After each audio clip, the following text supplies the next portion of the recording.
안녕하세요. 미저용 팟썰입니다. 오늘 이야기는 사연자님이 직접 겪으신 일이고 그 이후 트라우마도 있는 이야기인데요. 어떤 이야기인지 지금 바로 시청해보겠습니다. 이야기 시청 전 멤버십 가입 한 번씩 부탁드리고요. 이야기 시작합니다. 저는 부산에 거주하는 남성입니다. 제보하는 사연은 20년 전 겪은 일입니다. 저는 당시에 부산 남구에 있는 오래된 주택가에서 혼자 독립을 시작했습니다.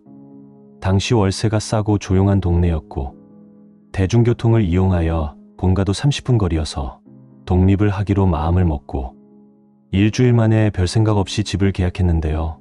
제가 살던 집은 옛날 6.25 전쟁 이후 사람들이 거주할 곳이 마땅하지 않아서 골목길 여기저기 판잣집을 올려 지어 살았고 그로 인해 골목골목 집들이 생겼는데요. 제가 살던 집도 그런 골목으로 된 곳에 위치한 집이었고 골목으로 한참을 들어가다 보면 골목에서도 골목 끝에 위치한 집이었습니다. 평소 저는 이불만 있으면 어디서든 잘 자서 굳이 첫 자취방부터 좋은 집은 필요 없었습니다. 물론 가지고 있던 돈도 얼마 없기도 했지만요. 그런데 제가 지내면서 조금 기분 나빴던 건 혼자서 걸어도 비좁은 골목길인데 저희 집 현관문 바로 앞에 있는 집이 기분 나빴는데요. 그 이유는 앞집에는 오방색 천이 펄럭이는 깃발이 있었고 누가 봐도 여기는 무당이 살고 있어요 라고 홍보하는 집이었습니다. 저녁에 집에 들어가려다가 골목길 입구에 서면 골목에 바람이 불면 그 집 앞에 깃발이 펄럭였는데요. 마치 사람이 춤추는 듯한 모습으로 보여서 한 번은 집에 들어가다가 놀라 자빠질 뻔한 적도 있지요. 그리고 주위 이웃은 거의 다 연세가 많으신 할아버지 할머니여서 교류 또한 많지 않았습니다. 그 집은 저희 집보다 유난히 오래돼 보였고 창문마다 붉은 천이 덮여 있었어요. 그리고 벽에는 누렇게 바랜 부적들이 여기저기 붙어 있었습니다. 처음엔 무당이 사는 집인데 요란하구나 싶었죠. 근데 진짜 이상한 일은 그 집에 살기 시작한 지 정확히 일주일쯤 지나서부터였습니다. 왜 정확하게 기억하냐면 어머니께서 이사를 하고 정확히 일주일 뒤에 생일이셨고 저는 본가에 가서 부모님과 생일상을 먹고 집에 왔던 날이었죠. 그날은 어머니 생신이기도 했지만 여자친구가 외박을 해서 제 자취방에서 기다리기로 했던 날이기도 했는데요. 보통 같으면 본가에서 잠을 잤겠지만 그날은 여자친구를 보고 싶었던 마음이 더 컸습니다. 부모님과 저녁 식사를 끝내고 잠시 이야기를 나누다 저는 어머니가 챙겨주는 음식을 챙겨 자취방으로 갔는데요. 원래는 여자친구가 문자를 보내거나 할 텐데 그날따라 연락이 전혀 없었다는 게 이상했습니다. 그래서 집으로 가기 전 여자친구에게 전화를 걸었는데요. 여자친구는 전화를 받았고 평소보다 차분한 목소리로 집에서 기다리고 있다 하더군요. 저는 처음 제 자취방에 와서 벌써부터 분위기를 잡고 있나 생각하며 빨리 자취방으로 가고 싶었고 여자친구가 집에 있다고 생각하니 발걸음이 가벼웠습니다. 그래서 최대한 빠르게 택시를 타고 집으로 향했는데요. 잠시 후 저는 집 앞에 도착했고 집 앞에 도착해도 골목길을 따라 집으로 가야 해서 이제부터 시작이다 했죠. 저는 택시를 내려서 집으로 곧장 뛰어갔는데요. 그날따라 바람이 차갑게 불고 골목길이 스산했습니다. 그렇게 저희 집으로 통하는 골목길에 도착해서 저희 집으로 들어가려는데 저희 집 앞에 누군가 서서 현관문 손잡이를 잡고 있더군요.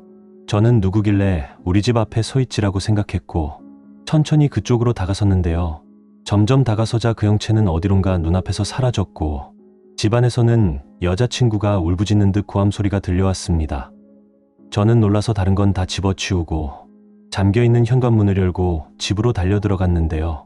집으로 들어가자 여자친구는 눈물 콧물 할 거 없이 저를 바라보며 고함을 지르고 울고 있었고 저는 여자친구를 보며 무슨 일이 있었냐, 왜 그러냐 물어보니 여자친구는 저를 보면서 자기한테 왜 그러냐며 말했습니다.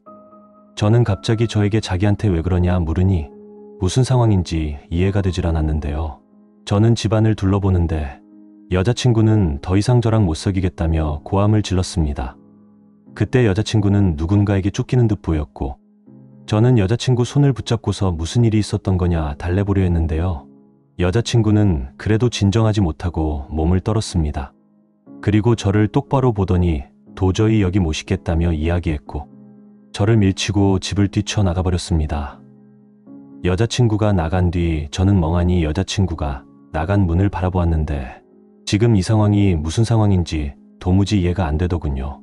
그리고 잠시 뒤 정신을 차리고 집 밖으로 뛰쳐나갔는데요. 여자친구는 벌써 골목을 벗어나 찾을 수 없었고 저는 다시 뒤돌아 집으로 걸어왔습니다. 걸어오는 중에 생각할수록 여자친구가 괘씸하다는 생각이 들었습니다. 그냥 집에 가고 싶으면 가고 싶다고 하면 되지. 저렇게까지 할 건가 싶었고 사귄 지 얼마 안 되었지만 저런 모습은 처음이어서 소름 끼치기도 하더군요. 그리고 집으로 가는 골목에 다시 다다랐을 때 갑자기 아까 집에 들어가려 하는데 아까 집 문 앞에 서 있던 정체가 뭘까 싶었고 귀신은 한 번도 본 적이 없어서 귀신은 아닐까 덜컥 겁이 났습니다. 그리고 조금씩 걸어가 저희 집이 있는 골목길로 가니 다행히 골목길엔 아무도 없었고 제가 문을 열어놓고 가서 저희 집 문이 열린 틈 사이로 불빛이 새어나오고 있었습니다. 그리고 집으로 들어가려는데 가까이 가면 갈수록 집인데 들어가면 위험하다는 생각이 들었는데요. 그도 그럴 것이 불빛에 비추는 오방색 천이 바람에 휘날리며 있어서 스산한 기분을 들게 만들었습니다. 저는 빠르게 집 안으로 뛰어들어가서 문을 잠궜고 커튼도 치고 여자친구에게 전화를 걸었는데요. 여자친구는 몇 번 전화를 해도 전화를 받지 않았죠. 저는 혼자 욕을 하며 화를 삭히고 여자친구와 분위기를 잡기 위해 사놓았던 위스키를 꺼냈습니다. 원래는 같이 먹으려고 여자친구와 사귈 때부터 사둔 거였는데 이제 여자친구도 없다고 생각했고 너무 화가 나서 먹었죠. 원래도 저는 술이 강한 편이 아닌데 그날은 화가 나서 위스키만 먹어댔더니 어느 순간 머리가 핑 돌았고 그 자리에서 기절을 하였습니다.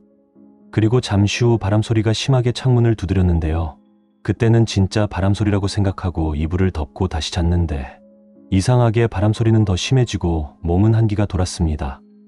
저는 혹시 창문을 열고 잤나 생각하고 창문을 확인했는데요. 아까 커튼을 쳐뒀는데 커튼 뒤로 누군가 서 있는 모습이 보였습니다. 그림자는 꽃갈무드처럼 생긴 갓을 쓴 것처럼 보였는데요. 그 뒤로 정체는 제가 보자 그 자리에서 널뛰기 하듯 뛰기 시작했습니다. 저는 무서워서 눈을 감았는데 눈을 감으니 밖에 있는 형상이 제 눈으로 선명하게 보이기 시작했고 그 정체는 흰색 고깔의 무당옷을 입고 있었습니다.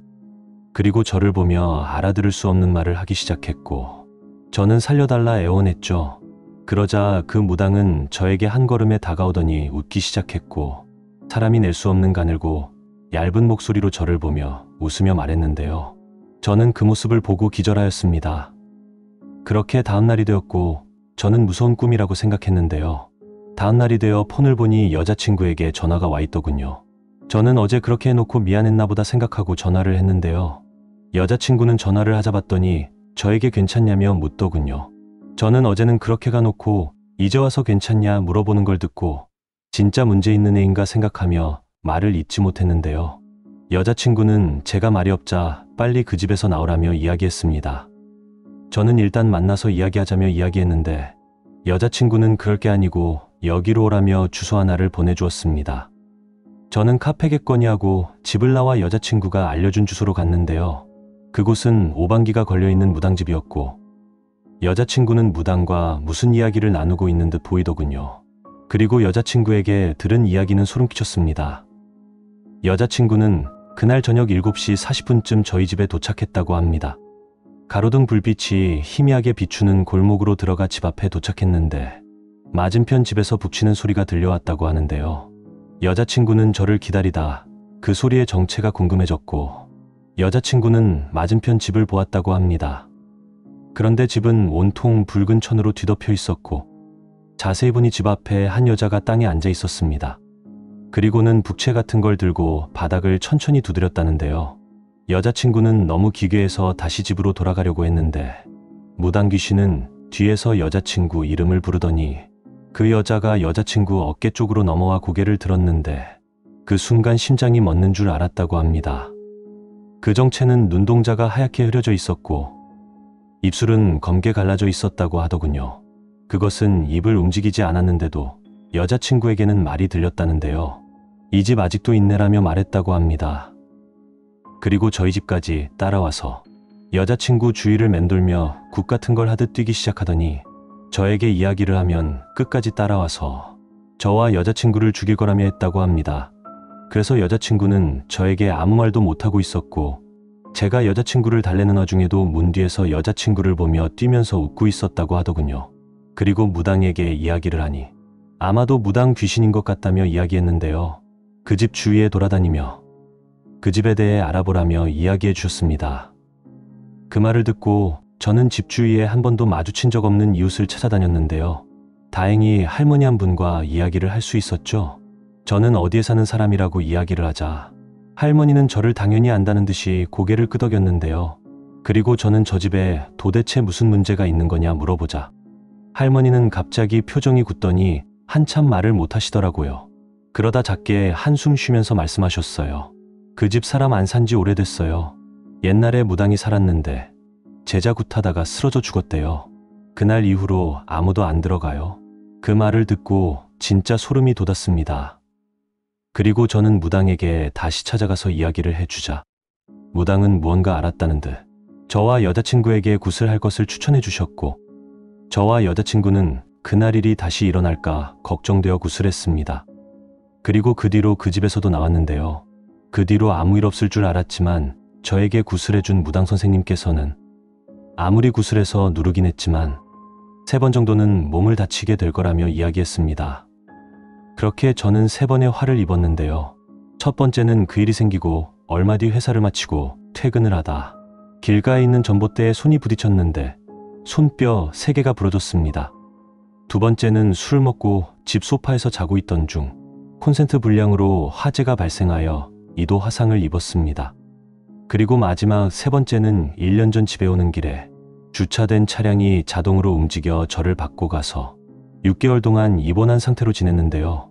우연의 일치일 수도 있지만 저에게 있었던 소름 끼치는 일이어서 제보하게 되었습니다. 그리고 저와 당시에 사귀었던 여자친구는 지금은 연락을 하지 않아서 어떤지 모르겠지만 그 친구에게도 저와 같은 일이 생기지 않았을까 생각하며 이야기 마칩니다. 오늘 이야기 어떠셨나요? 재미있으셨다면 구독, 좋아요 한 번씩 부탁드리겠습니다. 감사합니다.